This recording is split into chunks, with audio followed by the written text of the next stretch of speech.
dark fantasy.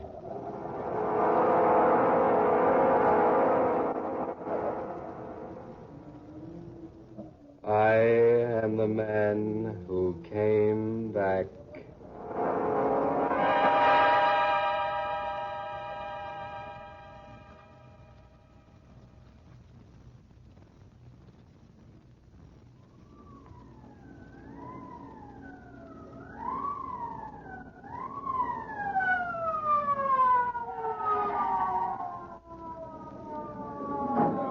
All right, now, break it up, break it up. This way, officer. He's in here. All right, miss. Casey. Yes, Captain. Now, you stay right there in that doorway and don't let nobody in or out. Right, Captain. All right, now. All right, you heard him. Oh, but we had nothing to do with this. Okay, sister. If you didn't, you ain't got nothing to be scared of. Hey, you. Where do you think you're going? I thought I might get a little air, if you don't mind. Well, I do mind. Now, back in the house with you. What's the big idea of you wearing that mask? As you might have observed, my friend, this is a masquerade party. Oh, is it now? Well, according to Emily Post, it's masks off at midnight. And we got this call to come out here just as the clock in Washington Circle was striking the hour. The call was placed by a most hysterical woman. And there is nothing you can do for the man in there, I assure you. Stop changing the subject.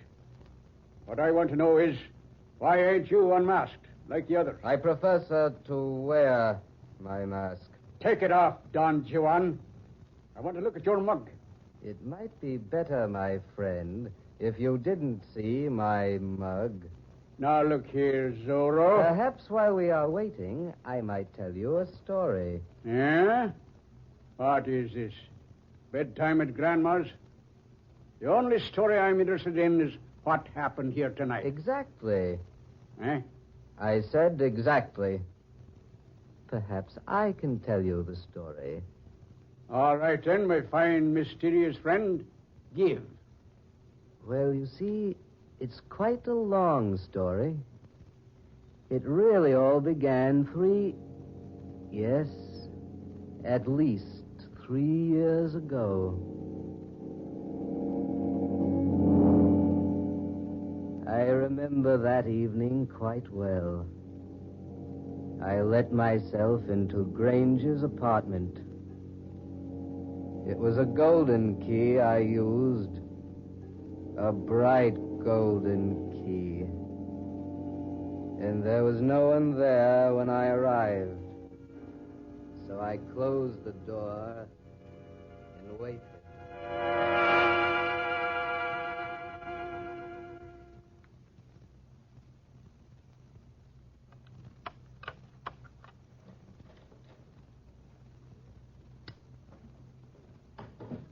Well, Grange, imagine seeing me here. Huh? Blake. Oh, I say, you startled me. Did I now? I dare say, had I been someone else, you wouldn't have been at all startled. Incidentally, old man, how did you get in here? I suppose it would be quite facetious of me to say that I came in the same way you did. Oh, I say, a new piano. Do you mind? No, not at all. Go right ahead. Help yourself. Have a drink? No, thanks. You'd better have one, though. Oh, yes. I say, Blake, what's that you're playing? You've heard it before, Grange. Have I? I don't recall. You have a short memory. I usually remember pretty well. Well, when you choose to, you do, yes. What do you mean by that? My wife has played that tune for you every night this week, and last, and the week before that. You see, I happen to know. Oh. I see. Well, I'm glad you haven't the audacity to deny it. No. No, I don't deny it. Your wife has been here. Often. As often as she possibly could. But I assure you, she came of her own desire. And as a result of your oily persuasion. I might agree, Blake, that she is easily persuaded. And, of course, my curiosity prompts me to ask how you finally learned the truth. I accidentally found the key to your apartment here. It was in Sylvia's purse. A golden key. With your initials engraved on one side, hers on the other. Why, I thought that a rather handsome touch. Don't you agree? I've brought the key back to you. How gallant of you, old fellow. I'm serious. Sylvia will never come here again. Are you positive of that? Quite. For I shall ask her not to. You seem to believe she'll obey you. She will. And I ask you now, Grange, as a gentleman, kindly refrain from inviting her here again. In other words, hands off. Is that it? I'm glad I make myself quite plain. Why, you fool. You dull, stupid fool. What right have you to demand anything of Sylvia?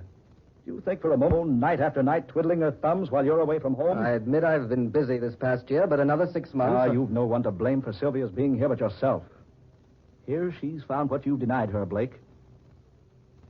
And I doubt very much if she'll give it up. Why, you swine, if you think for a moment... Oh. I forgot you carried a gun.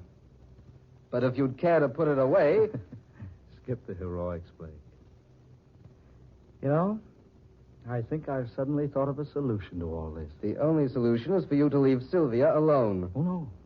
No, you're quite mistaken. This is the solution. Here in my hand. Indeed, I rather like the idea. Besides, with you out of the way, Sylvia need have no more qualms. Why, you low yellow rat. That's it, Blake. Come closer. Threaten me. Make me do it.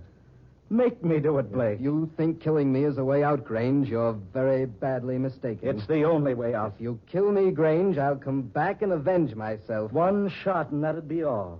I can prove self-defense. Sylvia will help. She'll swear you came here and tried to kill me. I'll come back, Grange. Just one shot directly between the eyes. I'll haunt you, Grange, because by God in heaven, I'll come back. It's a perfect scheme, yes. I like I'll it. pierce the veil, Grange, because I'll come back if I have to fight all the demons of hell to do it. Prepare, Blake. This is a chance of a lifetime. It's the way out. Yes, it's the way out. Grange!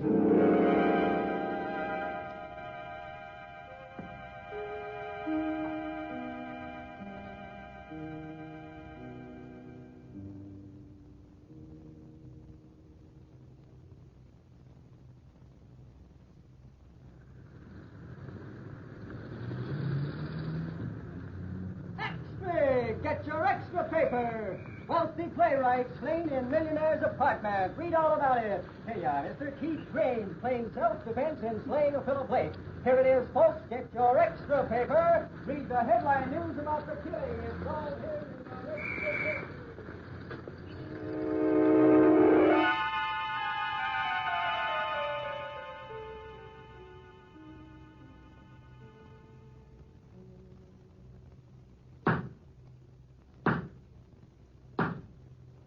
It is the judgment of this court that the defendant, Keith Grange, did shoot and kill the deceased Philip Blake on the night of April 16th, and that in so doing, he acted in a line of self-defense.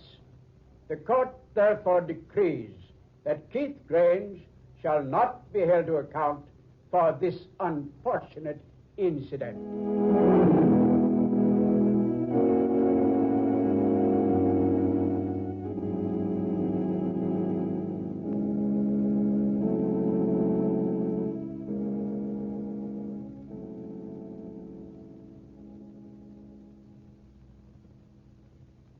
Well, my dear? I suppose there's nothing to worry about now. Not the slightest thing. I told you from the very beginning, Sylvia, that I acted rightly in doing what I did. Oh, I still can't resign myself to it. But you must. It's all over. Philip is dead. Now we can be together as much as we please. Keith, suppose you and I should have a misunderstanding. Suppose I should become angry sometime. So angry I might tell the truth to the authorities. That, my dear, would be most unfortunate. But it's a possibility, and by no means should we overlook possibilities. So allow me to remind you, Sylvia, my dear girl, that your hiding the true facts of the matter of the coroner's investigation automatically makes you an accomplice. Oh, I see. But why are we talking like this, darling? We'll both feel better after we've had a little rest. Of course we will, dear. Kiss me goodnight, darling. I'm going home. I'll take you. Oh, no. No, I'd rather go alone tonight if you don't mind. As you wish, my dear. Good night. Good night, darling. Sweet. Will you call me in the morning? Yes, of course I will. Good night, then. Good night, darling. Pleasant dreams.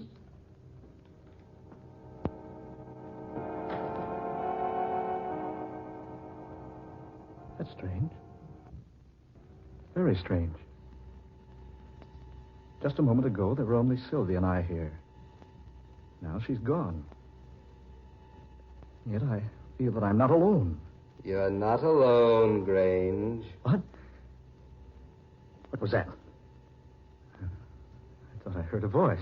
It was my voice. Who are you? Where are you? I told you I'd come back. No. No, it's just my imagination. Is it your imagination, Grange? Yes. Yes, of course. I warned you. I warned you. Remember? Come out. Come out in the open.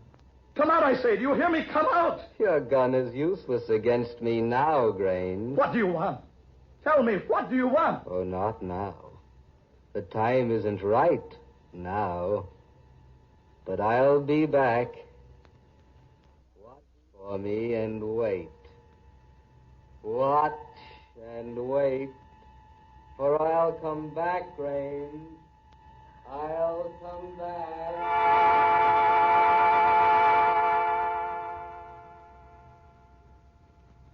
No. No, I'm sure of it. It was no one. No one at all. I just imagined it, that's all. Yes, just my imagination.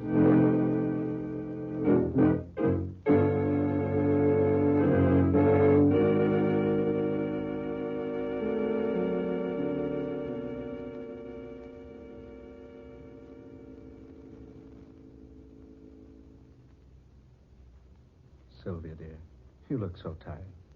Here, perhaps this will wake you up. Present for you. A present? Yes, something I picked up today. I thought you'd like it. How sweet of you, darling.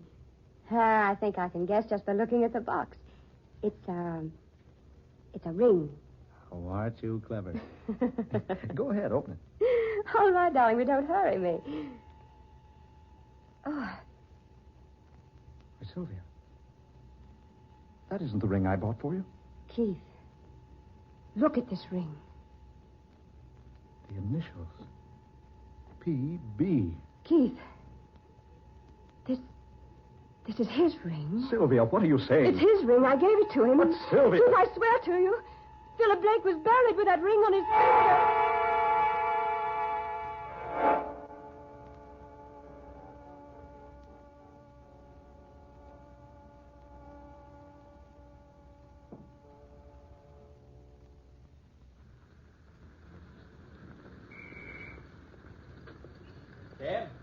Cab, mister? Yes, please.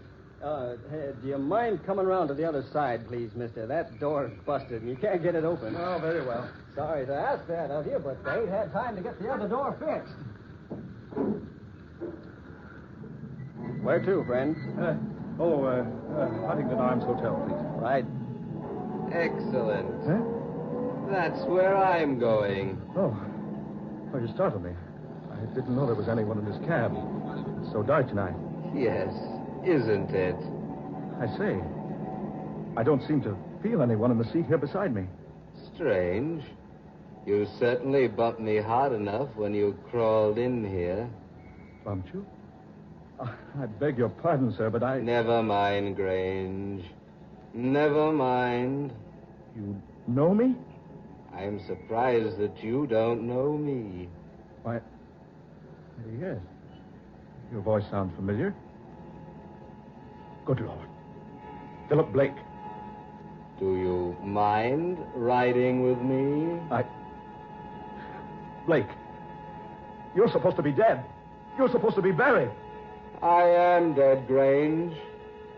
I am buried. Cabby, stop this cab. Right, sir. Now, let me out of here. Let me out. What's the matter, Governor? Hey, you hadn't ought to jump out of a moving car like that. What in the name of heaven is in the back of that cab? Why, nothing, Governor. Here, see? I'll turn on the light. There. See? But there was somebody in there with me. Oh, now, mister, they couldn't have been. Look for yourself. The seat's empty there. And you just jumped out on this side of the cab. The other door won't open. No, brother, there wasn't nobody in that seat with you. Must have been your imagination.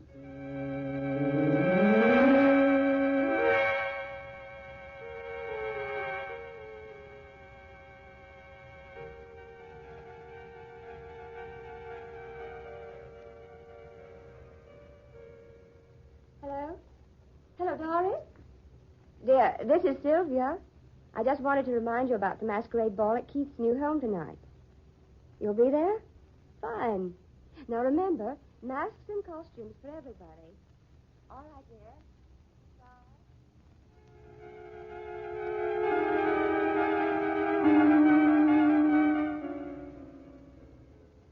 Now be sure to come in costume, won't you, Dorothy? Yes. And heavily masked, my dear. Yes, at Keith's new place. Oh, darling, wait till you see the place. It's really a mansion. Honestly, it's huge.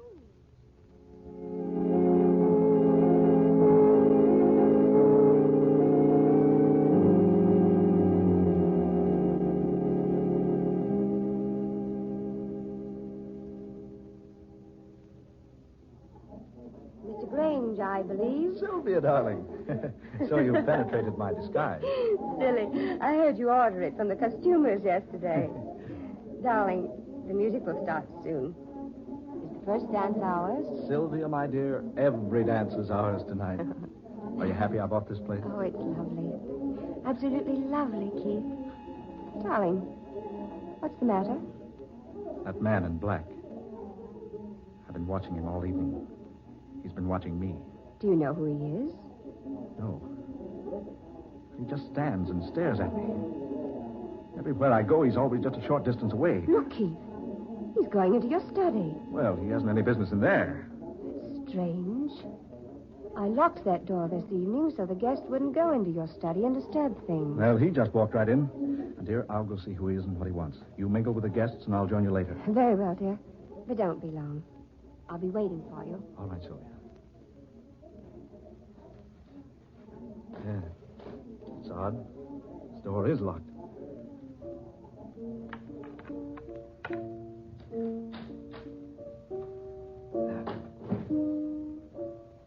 Dark. Piano. Oh, confound it. Where's the light switch? There.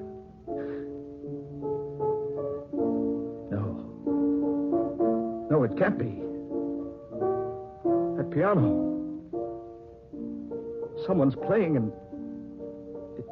Yet there's no one seated there. The keys. Moving. Up and down. Playing the music. But there are no hands on them. That melody. It's the melody he played the night I killed him. He's playing it now. And yet he's not there. I'm here, Grange. I'm here. Play. Look closer, Grange. Here I am. You see? Yes. I see you now. I brought you a little gift for your masquerade party. What? You'll find it lying on your desk. Turn around and see for yourself. That's right. There. You see? A gun. It's the one you killed me with. Don't you recognize it? Where did you get that gun? I found it, Grange, and I've brought it back to you. I put one shell in its chamber. Just one, Grange. But that is enough. What are you trying to...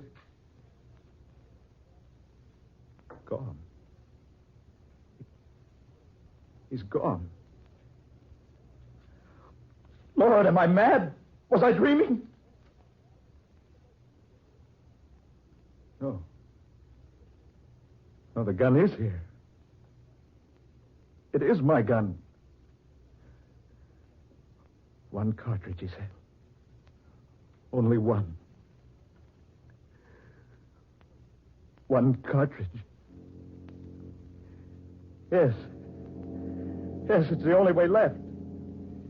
He knew it was the only way. Now he's left me to take it.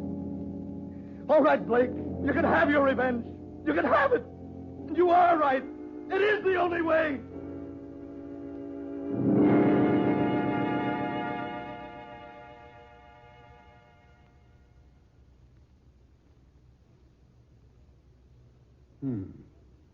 So he shot himself, eh? The evidence in there will indicate that he did, yes. Say, that's quite a yarn you spun, Zorro. It is nothing but the truth. Come on now. Come on, my friend. Let's take off your mask and have a look at you. One moment. Keith Grange shot Philip Blake squarely between the eyes. Yeah? So what? That doesn't make a very pretty sight. Well, I don't see what that's got to do with... here comes the captain. He'll take that mask off you. Captain Sullivan, come here a minute, will you? Yes, Casey, what is it? Well, there's a mug here that won't take off his mask. He's been spinning me the most fantastic yarn I ever heard in all my... where'd he go? Huh? Where'd who go? Say, did you let somebody get out of this house, Casey? No, Sir Cap. No, I didn't. But he was standing here just a minute ago. He wouldn't take off his mask. He told me the darndest story about a murdered man coming back from the grave. Casey, have you been near the punch bowl? Well, there's no one here now. Wait a minute. What's this stain here on the floor? Blood. A little pool of it. There on the floor. Right in the exact spot where the man in black was standing.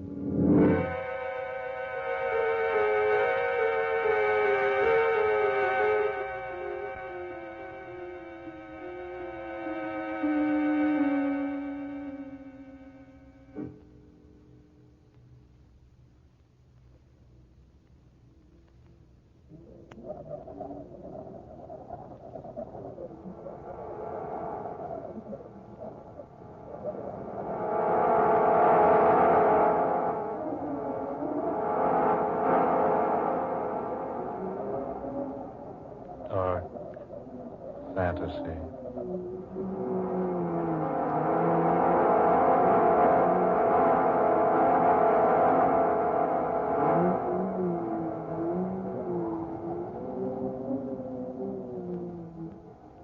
The Man Who Came Back, an original tale of dark fantasy by Scott Bishop. Ben Morris was Keith Grange. Eleanor Naylor Corrin was Herda Sylvia. Fred Wayne took the part of Casey. Muir Height was Captain Sullivan. Murillo Schofield, the cab driver. And Eugene Francis was the Man Who Came Back. Ladies and gentlemen, every Friday night at this time, the National Broadcasting Company will bring you Dark Fantasy, Tales of the Weird, Adventures of the Supernatural, created for you by Scott Bishop. Listen 1 week from tonight for the breathtaking story of the tombs of ancient China, the soul of Shan Hai Wan. This is the National Broadcasting Company.